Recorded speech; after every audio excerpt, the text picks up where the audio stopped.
Ce matin, vous avez clenché le compte à rebours des élections européennes en recevant Georges Mignot, un des sympathisants de François Asselineau. Oui, J-4 jours avant le scrutin ici en Guyane pour les élections européennes, ce sera samedi. Et nous continuons notre tour d'horizon des quelques listes qui font campagne d'une manière ou d'une autre en Guyane. 38 listes au total sont cette année dans la course. Un record, même si la plupart ne dépasseront pas les 3% permettant un remboursement des frais de campagne ou alors les 5% synonymes d'avoir des élus au Parlement européen. Hier d'ailleurs, devant les bureaux de l'Arcom, certaines de ces petites listes ont d'ailleurs protesté contre leur invisibilisation, dénonçant une campagne à deux vitesses. Ce matin, focus sur cette liste menée par François Asselineau, tête de liste de l'Union populaire républicaine. Pour en parler, Georges Mignot est notre invité ce matin. Bonjour. Bonjour à tous, bonjour à tous les auditeurs. Et merci d'avoir accepté notre invitation, Georges Mignot. Donc sympathisant, Kylian l'a dit il y a quelques minutes, sympathisant de François Asselineau ici en Guyane et adhérent à l'UPR. Déjà un mot sur la campagne. J'aimerais avoir votre avis, votre regard sur les débats qu'il peut y avoir au niveau national pendant ces élections européennes et la place qu'on donne aux petites listes, en tout cas celles qui devraient faire des scores assez faibles ce week-end. Il y en a beaucoup de ces listes qui se plaignent du coup de la manière avec laquelle les médias notamment les traitent et les considèrent. Alors, il y a déjà une chose qui est pas normale, c'est de classer des listes en petites et grandes avant les élections. Oui. On devrait avoir une égalité de traitement et c'est pas du tout le cas. Donc Asselineau, il a dû avoir 0, et quelques secondes sur les grands médias. Je crois qu'il y a eu 26 secondes qui ont été données alternativement par TF1 et autres, et à des heures en plus, à des heures impossibles. Ça veut dire que personne n'a vu ou n'a entendu François Asselineau sur les grandes chaînes payées par nos impôts. Oui, j'en ai trouvé une autre sur CNews et une autre sur Public Sénat, mais c'est vrai qu'on fait le cumul de tout ça, il y a peu de passages médiatiques. Voilà, et ça c'est pas normal, ça c'est la première chose. Maintenant, je pense tout le monde le voit, on n'est pas dans quelque chose de démocratique, parce que la démocratie c'est essayer de faire justement que tout le monde puisse avoir accès à l'information et entre autres au programme des personnes qui vont se présenter à des élections, et c'est pas le cas du tout. Voilà. On va revenir un petit peu aux origines finalement. Qu'est-ce qui a fait que vous avez rejoint les rangs de François Asselineau, Georges Mignot? On va revenir sur les grandes thématiques qui sont défendues par l'UPR, donc l'Union populaire républicaine. Mais voilà, qu'est-ce qui vous a plu à la base et qu'est-ce qui a fait finalement que vous êtes encore avec lui 7 ans après sa première candidature en 2017? Eh bien, l'un vient de l'autre, c'est-à-dire qu'il est caché par les médias aujourd'hui et pas que les petits candidats qui viennent d'arriver sur la scène politique. Lui, ça fait déjà plus de 17 ans qu'il a créé son parti. Et en fait, vous voyez qu'il est invisibilisé de façon... dans tous les sens. C'est-à-dire les sondages, lorsqu'on vous appelle, il n'y a pas la liste Asselineau. Lorsque vous avez... on essaie vraiment de le cacher dans tous les cas. Ou sinon, si on le montre, eh bien, le gouvernement, entre autres, actuellement, Macron, donc, et les médias qui devraient donc diffuser ou parler de ce qu'il fait, parce qu'il fait beaucoup de choses. Il a fait beaucoup de réunions publiques, par exemple, qui ont donné beaucoup de personnes partout où il est passé. Donc on voit qu'il y a de l'engouement pour ce qu'il dit, pour ce qu'il fait, pour son propos. Donc le Frexit, il est aussi compris aujourd'hui plus qu'il ne l'était en 2017. Les gens n'avaient pas trop compris pourquoi on devrait faire le Frexit. Oui. Donc le Frexit, c'est la sortie de l'Union européenne, de l'euro et de l'OTAN. Et aujourd'hui, on le voit en fait pourquoi. Parce qu'on nous entraîne vers la guerre, comme on a eu les guerres d'alliance dans les premières guerres mondiales, donc c'était les guerres d'alliance. Donc aujourd'hui, on retourne sur ce même mécanisme de guerre d'alliance dans laquelle l'OTAN, les États-Unis sont en train de nous entraîner, avec Macron en tête, sont en train de nous entraîner vers la guerre. On reviendra évidemment sur toutes les positions eurosceptiques, on va dire, que vous pouvez avoir dans le cadre de ces élections-là, Georges Mignot, mais j'aimerais revenir sur quelque chose que vous avez dit, à savoir le gouvernement ne veut pas finalement mettre en avant la candidature de François Asselineau. Et je reviens là-dessus parce que mine de rien, dès qu'on parle de François Asselineau dans les médias, c'est aussi pour dire quand même qu'il y a une gravitation autour de beaucoup de thèses complotistes. Du coup, j'aurais voulu savoir quel était votre avis à vous là-dessus. Non, ce n'est pas une accusation, j'aimerais juste avoir votre avis là-dessus. Alors, ce qu'on appelle thèse complotiste, en fait, c'est simplement des gens qui pensent, qui réfléchissent. Actuellement, par exemple, vous avez l'OMS qui est en train de mettre le grappin sur la santé et la sécurité, qui sont encore des compétences détenues par la France, par exemple, qu'on pourrait récupérer en Guyane par l'article 74. Et par exemple, ce type de parler du traité de l'OMS qui est en place, ça peut être dit comme quelque chose de complotiste. Dire que l'Europe nous entraîne à la guerre, ça peut être dit quelque chose de complotiste. Dire qu'en fait, à partir du moment où vous avez une pensée critique, une pensée avec de la réflexion appuyée sur des bases, et sur l'histoire, bien vous êtes taxé de complotisme. Donc voilà, aujourd'hui, être taxé de complotisme, à la rigueur, ça veut dire être quelqu'un d'intelligent. Oui, mais vous voyez bien quand même qu'entre dire j'ai un discours alternatif d'un côté et de l'autre dire le gouvernement nous ment, vous voyez bien qu'il y a une différence entre les deux. Alors le gouvernement nous ment, il nous a menti sur les piqûres, il nous a menti sur les vaccins, le gouvernement nous ment. Quand Sarkozy est venu inaugurer le pont en 2012, je parlais uniquement il ne veut pas mettre en avant la candidature de François Asselineau. Je ne suis pas là pour défendre le gouvernement. On est sur la même longueur de pensée, c'est-à-dire que Sarkozy est venu inaugurer le pont de l'Oyapock et en même temps, il savait qu'il avait déjà ratifié le traité de Lisbonne, il savait qu'il avait déjà fermé ce pont. Donc, si vous voulez, on est dans des choses où on est obligé de se poser des questions. Donc, à partir du moment où on se pose des questions, effectivement, on est taxé de complotisme, mais ça, c'est quelque chose de sain, en fait, aujourd'hui. Pour quelle raison, très concrètement, je me mets à la place d'une personne qui vous écoute peut-être pour la première fois et qui entend peut-être parler de François Asselineau pour la première fois. Pour quelle raison vous continuez finalement de défendre une sortie de l'Union européenne, vous l'avez dit, mais aussi de Parce que c'est quelque chose d'intelligent, Georges premièrement.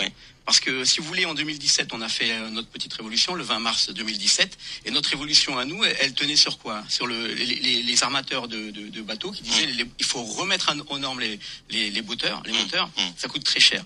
Les agriculteurs qui se plaignaient parce qu'il faut qu'ils se remettent aux normes pour acheter des armoires phytosanitaires, ça coûte 4 000 € une armoire.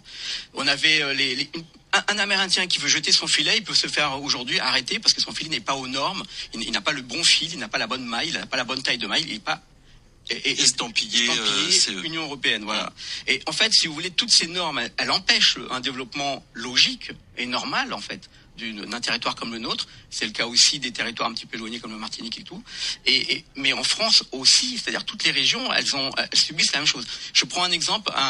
Il y avait un magasin j'avais vu ça dans le journal, c'était en 2018, un magasin de mobylettes qui se voit en fait obligé de jeter son stock de mobylettes invendues parce qu'on était passé à la norme Euro 6. Donc les mobylettes, les scooters entre autres, qui étaient aux normes Euro 4, ils ont été invendus, donc on peut pas les revendre.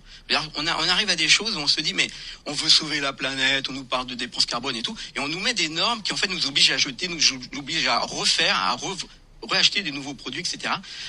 Quelqu'un qui veut se développer, eh bien, ne pourra pas, par exemple, vous faites du poulet boucané, vous pouvez pas vous développer. Il faut aller chercher votre grain de boucanage au Canada. Donc, en fait, si vous voulez, en Guyane, plus qu'ailleurs, je pense qu'on peut ressentir très facilement le fait que l'Europe et les normes qui nous sont imposées ne sont pas faites pour nous.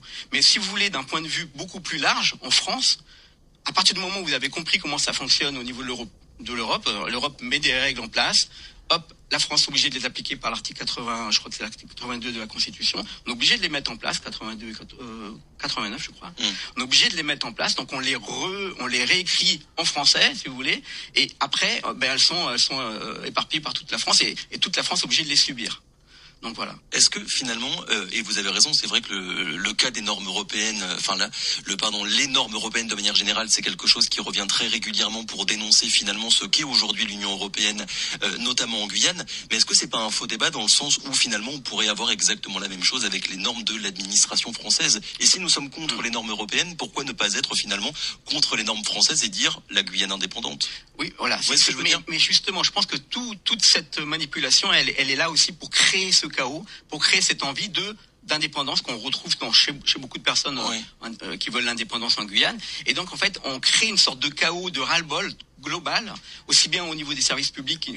Vous savez qu'il y a une règle au niveau des services publics qui oblige l'État à financer de façon équitable le privé comme le public. Donc là-dessus, si vous voulez, si l'hôpital est en souffrance, si les écoles sont en souffrance, c'est aussi parce que cette règle qui veut que les hôpitaux, les écoles se gèrent à l'équilibre comme une société, comme les administrations, comme une société privée. Bien, vous voyez que ça crée une sorte de tension dans la société qui fait que vous voyez que les choses ne fonctionnent pas. Vous voyez que, par exemple, l'immigration, tout ça, tout en même temps fait que les gens se disent c'est pas possible. Moi, je vais faire la queue 3 heures. Je peux pas me faire la queue 3 heures pour refaire mon document. On se retrouve dans un système dans lequel on a un ras-le-bol général. Et ce ras-le-bol général peut mener à ce qu'on appelle, vous appelez l'indépendance, mais en fait, il est déjà écrit ce nouveau statut, c'est le statut sui generis, qui en fait est un piège dans lequel Macron avait déjà écrit les prémices en 2016. Il avait déjà fait une tentative de modification de la Constitution qui avait été n'a pas été acceptée comme ça. Et donc ça passe par le vote du peuple. Et ce ras-le-bol, il est un petit peu entretenu exprès pour qu'on ait vraiment envie de se désolidariser de la France. Mais ce que les gens ils doivent savoir, c'est que le problème ne vient pas de la France. Et tant qu'on restera dans l'Union européenne, on sera dans le même chaos. Mais après, ce que vous disiez finalement sur le fait que le monde du privé devenait de plus en plus important, la casse des services publics, ça le problème quelque part, c'est le capitalisme. Je ne vois pas en quoi l'Europe finalement, en tant qu'Europe et en tant que projet européen, est plus à dénoncer finalement que n'importe quelle autre société capitaliste. Parce que cette construction européenne et les traités européens sont des traités néolibéraux qui vont favoriser, si vous voulez, le grand capital et non pas, si vous voulez monter votre société, vous serez beaucoup plus en difficulté qu'une grosse société qui a les moyens de se remettre aux normes tous les ans, etc.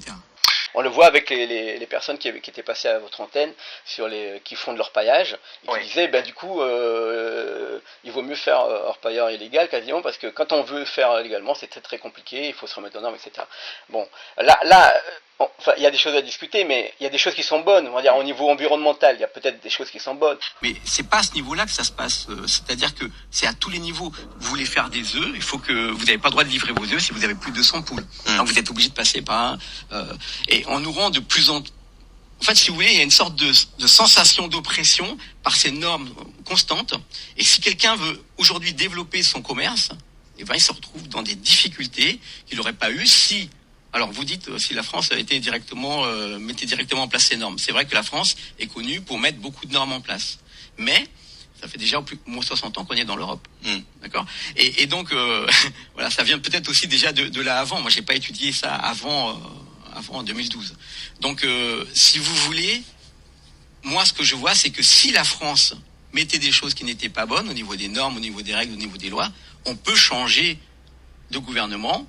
Et ce gouvernement, s'il n'avait pas les mains liées comme il l'a actuellement, pourrait changer les choses. Actuellement, il y a des alors par exemple, on a Bardella, on a tous les politiques là, de droite ou de gauche qui nous disent on va faire ci, on va faire ça, on va changer, on va avoir plus d'immigration, moins d'immigration, etc. Mais ils n'ont pas de contrôle sur l'immigration. Et quand ils vous disent on va arrêter l'immigration illégale, mais l'immigration illégale, c'est 10% de l'immigration actuelle. C'est-à-dire que, en fait, l'immigration légale, elle est légale par le biais de la Commission qui veut encore plus multiplier par 2 pour 2025 le nombre de personnes qui vont rentrer sur le territoire. Georges Mignot, est-ce que, puisque vous parlez un petit peu des autres partis politiques, est-ce que vous n'avez pas l'impression d'avoir un petit peu loupé le coche, j'ai envie de dire, parce qu'il y a quelques années, on parlait beaucoup vraiment des candidats souverainistes. Mine de rien, en 2017 pour la présidentielle, il y avait François Asselineau, le Front National et Dupont-Aignan qui prenaient d'une manière ou d'une autre une sortie de l'Union européenne, ou en tout cas un remplacement de l'Union européenne par une communauté des États européens. Voilà, en tout cas vraiment un discours eurosceptique. À gauche, on avait aussi Jean-Luc Mélenchon qui, sur la question des traités, avait un discours finalement, qui pouvait être considéré comme eurosceptique. Ça, c'était en 2017. 7 ans plus tard, on constate quand même que le discours eurosceptique et souverainiste, il marche un petit peu moins bien, voire beaucoup moins bien. Comment est-ce que vous expliquez ça ? Alors, en fait, déjà, parce que l'UPR n'est pas souverainiste, le discours et en plus critiquer l'Europe, être critique à l'égard de l'Europe, ça tout le monde peut le faire. Oui. Le fait que l'Union populaire républicaine, l'UPR, avec François Asselineau, n'est pas eurocritique pour juste être eurocritique. Il vous propose de récupérer les compétences d'État qui sont actuellement entre les mains de la Commission de l'Union européenne. Et ça, c'est pas du souverainisme, du coup. Non, c'est si vous voulez, les mouvements souverainistes, Zemmour, Le Pen, etc.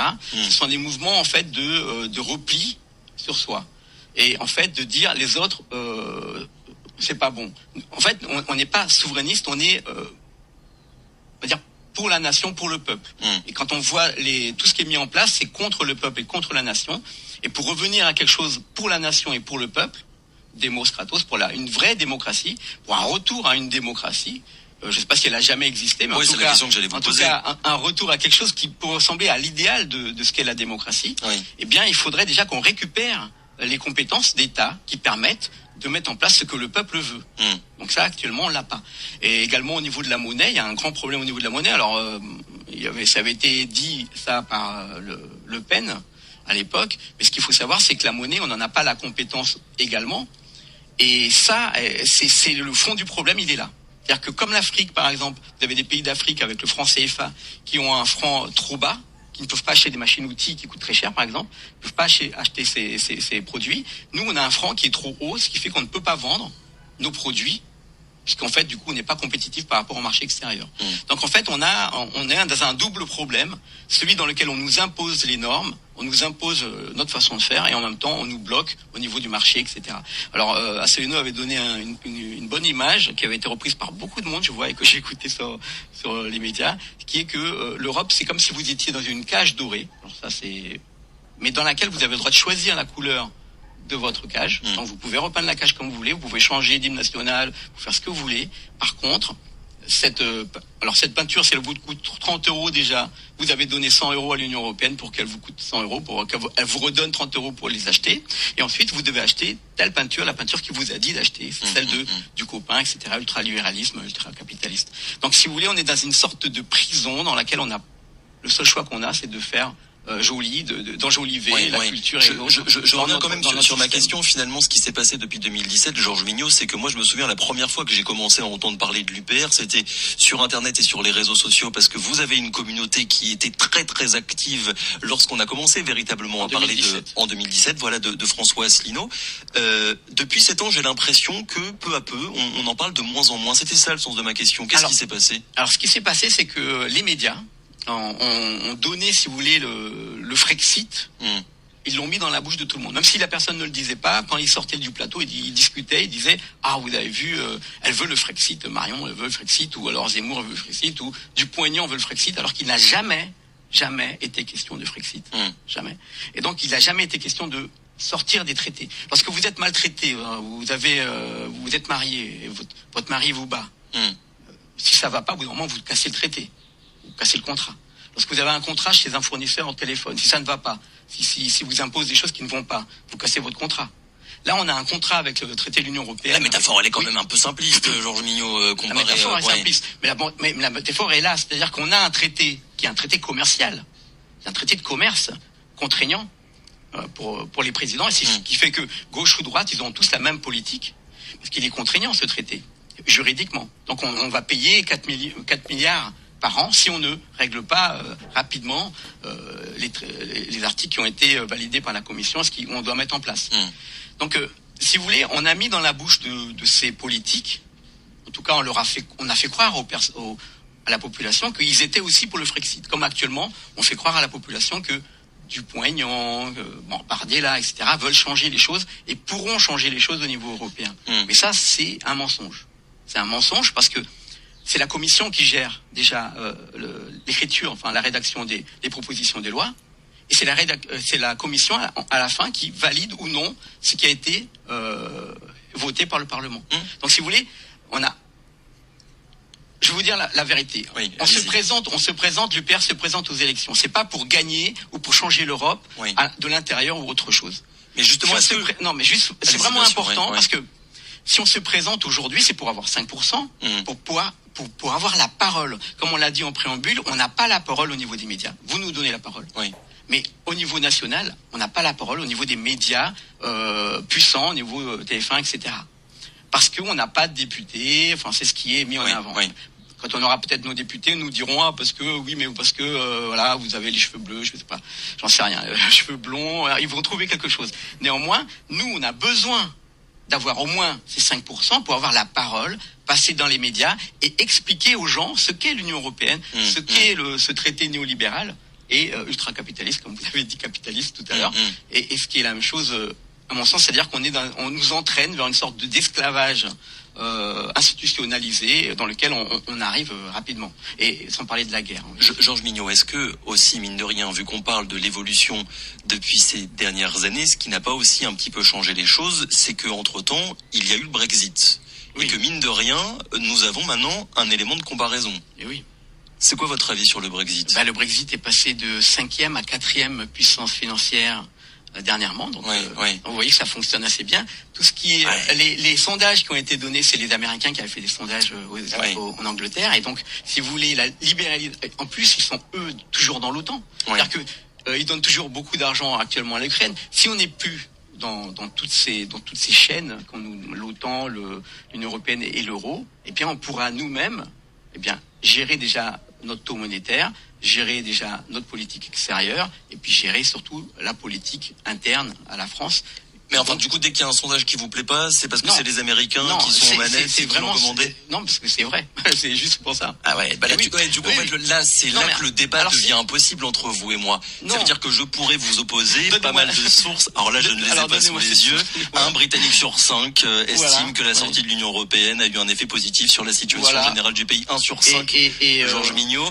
Je ne dis pas le Brexit a marché ou n'a pas marché. Je suis là pour dire, finalement, ça n'a pas été la panacée et les Britanniques sont les premiers à le dire aussi, Georges Mignot. Ce que les médias disent, en tout cas, c'est ça. Oui, d'accord. Effectivement. D'accord. Alors Macron, par exemple, il est, et donc, du coup, il est très aimé par les Français. C'est quoi, quelles sont vos sources? Macron est très aimé par les Français. Bah, c'est la rue. Vous marchez dans la rue, vous demandez si Macron, les gens aiment Macron, si les gens aiment Attal, Gabriel Attal. Vous voyez, si on veut la guerre, est-ce que vous voulez aller à la guerre avec l'Ukraine? Vous demandez. Vous voyez bien. En tout cas, en tant que média, vous pouvez faire un sondage par rapport aux Guyanais et voir ce qu'ils en pensent. Je pense qu'en fait, les médias, en tout cas les journaux surpayés et les statuts de sondage payés par les gouvernements ne sont pas... Voilà. Alors si Macron était parti en Angleterre lorsqu'il y avait eu le Brexit, il avait été interrogé par je crois que c'est par une grande chaîne, une grande chaîne en Angleterre, et il avait dit si un référendum avait lieu en France pour le Frexit, certainement que la majorité serait pour le Frexit. Il avait dit ça en Angleterre dans un grand média. Oui, bien sûr. Voilà. Mais en quoi ce que vous dites vient ça veut dire ce que j'avais dit? Non, mais ça veut dire simplement que Macron lui-même pense que s'il donnait la parole aux Français, les Français voudraient sortir de l'Union européenne. Voilà. Bon, écoutez, on verra bien ce que ça donnera dans les urnes. Voilà, je le rappelle, le scrutin, ce sera samedi en Guyane, le 8 et le 9 au niveau national. Merci beaucoup, Georges Mignot, d'avoir été avec nous ce matin. On a besoin de 5%, comme je disais. 5%. Et c'est pas pour gagner, pour voter, pour élire Van der Leyen ou autre. C'est vraiment pour donner la parole aux Français et aux Frexit. Merci encore, très bonne journée.